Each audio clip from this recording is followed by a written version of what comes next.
فیصلے میں یہ کہا گیا کہ حضرت محمد صلی اللہ علیہ وسلم ختم نبوت پر کامل اور غیر مشروط ایمان کے بغیر کوئی شخص مسلمان نہیں ہوتا۔ جب یہ سپریم کورٹ کی پریس ریلیز جو 26 جولائی کو جاری کی گئی، اس سے پہلے بھی جاری 2 مرتبہ کی گئی تھی اور وضاحتی بیان آ گیا، تو پھر اس بات کی کیا گنجائش ہے کہ قتل کے فتوے جاری کیے جائیں اور کسی کے عقیدے کے اوپر تحفظات کا اظہار کیا جائے، کسی کے عقیدے کے اوپر سوالات اٹھائے جائیں؟ یہ اس طرح کے فتوے، پہلے تو آپ یہ تو بتائیں کہ آپ کو یہ حق کس نے دیا ہے؟ آپ کون سی دینی یونیورسٹی سے یا مدرسے سے فارغ التحصیل ہے؟ آپ کو یہ حق کس نے دیا کہ آپ اس طرح کے اعلانات کرتے پھریں؟ میں بالکل یہ واضح کر دوں، یہ اب مذمت سے آگے کا کام ہے۔ یہ جو ایک رواج شروع ہو گیا ہے کہ جس کے تحت کہا جاتا ہے کہ سر قلم کرو اور اتنی رقم لے لو، ان ہاتھوں کو روکا جائے گا۔ ہم دیوار بنیں گے ایسے ہاتھوں کے رستے میں جو نفرت پھیلاتے ہیں۔ بسم اللہ الرحمن الرحیم۔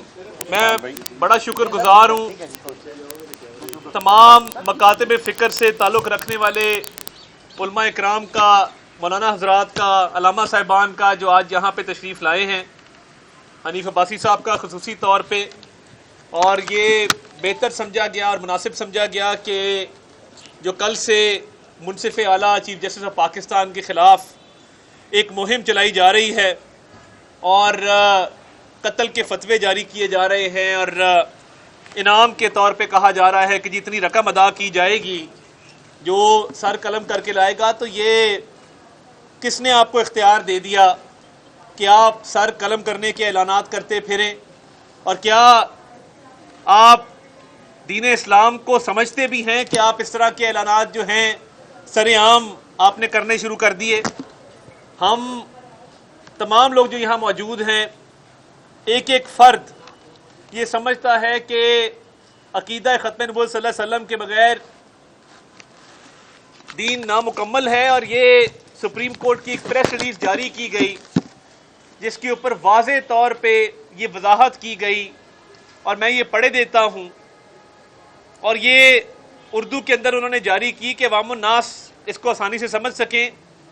اور یہ کہا گیا ہے کہ فیصلے میں یہ کہا گیا کہ حضرت محمد صلی اللہ علیہ وسلم ختم نبوت پر کامل اور غیر مشروط ایمان کے بغیر کوئی شخص مسلمان نہیں ہوتا۔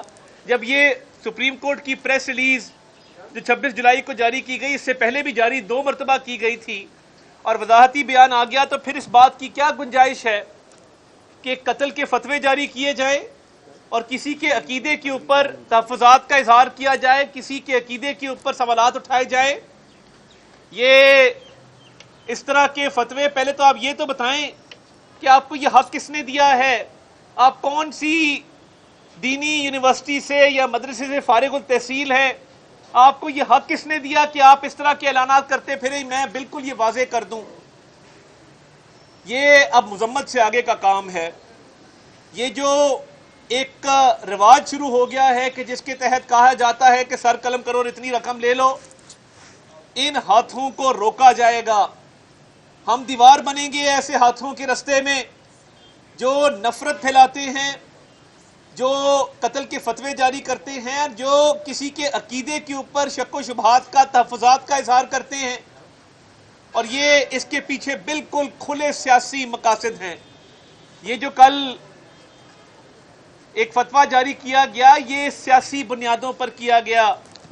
آپ کا اپنا طرز عمل کیا ہے؟ میں سوال کرتا ہوں، اور آج تمام مکاتب فکر کے جو علماء یہاں موجود ہیں، دین کی خدمت کے لیے سب کی بڑی لازوال قربانیاں بھی ہیں، خدمات بھی ہیں۔ میں اپنے خاندان کا آپ کو بتاؤں، میرے بزرگوں نے جو کردار ادا کیا 1953 کی تحریک کے اندر بھی، اور اس کے حوالے سے انہوں نے ہمیشہ وہ ایک کاربند رہے اس معاملے کے اوپر۔ قاضی فائز عیسیٰ کے والد قاضی عیسیٰ قائد اعظم کے ساتھی تھے۔ اس ملک کی تعمیر میں، اس ملک کو بنانے میں قاضی عیسیٰ کا ہاتھ تھا۔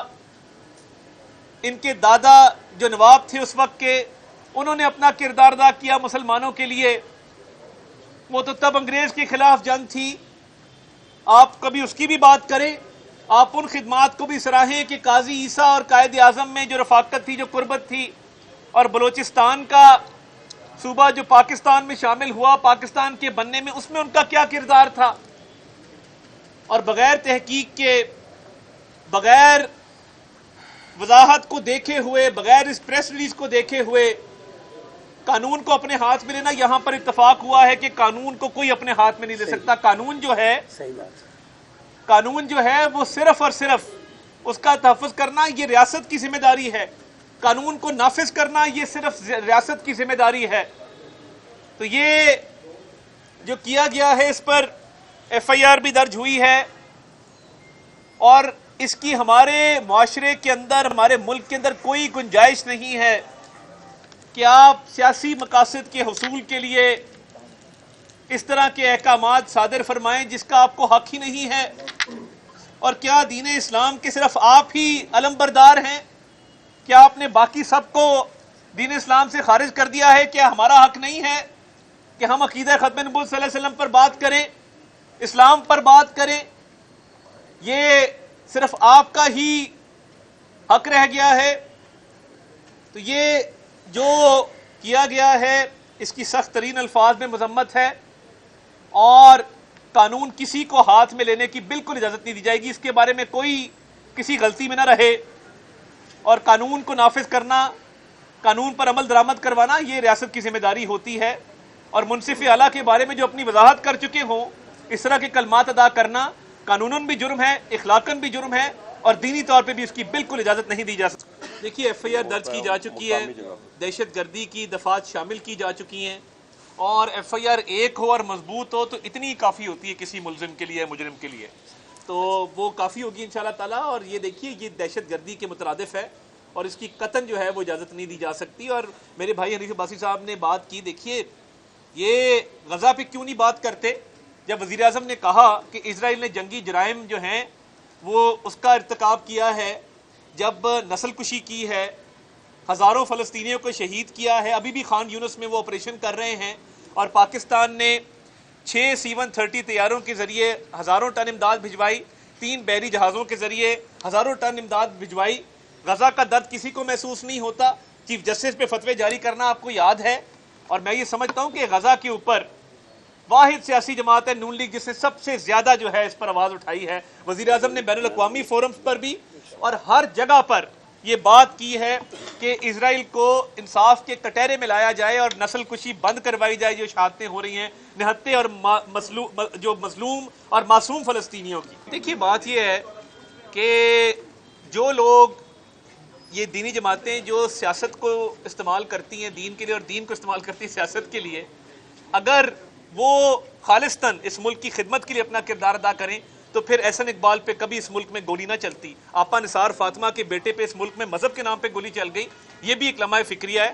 تو دیکھیے بات یہ ہے کہ اس معاملے کے اوپر کوئی ڈھیل نہیں ہوگی، اور اس کو منطقی انجام تک پہنچائیں گے اور ٹیسٹ کیس بنائیں گے تاکہ آئندہ یہ کوئی جرات نہ کر سکے۔ یہ بتا دیجیے طارق صاحب یہ بتائیے گا کہ ٹی ایل پی کے پیچھے کون ہے؟ اس سے پہلے بھی فیض آباد آ کے بیٹھے، ان کے ساتھ نرم رویہ اختیار کیا گیا اور یہ گھروں کو چلے گئے۔ اس سے پہلے دیکھیے ٹی ایل پی کے پیچھے کوئی نہیں ہے، ٹی ایل پی کے پیچھے کوئی نہیں ہے، اور میں یہ سمجھتا ہوں کہ یہ جو بیان دیا گیا ہے یہ اب میں نے جس طرح کہا مذمت سے آگے کا معاملہ ہے۔ اب جنہوں نے یہ بیان دیا ہے ان کے ساتھ آنی ہاتھوں سے نپٹیں گے، اتنا کافی ہے۔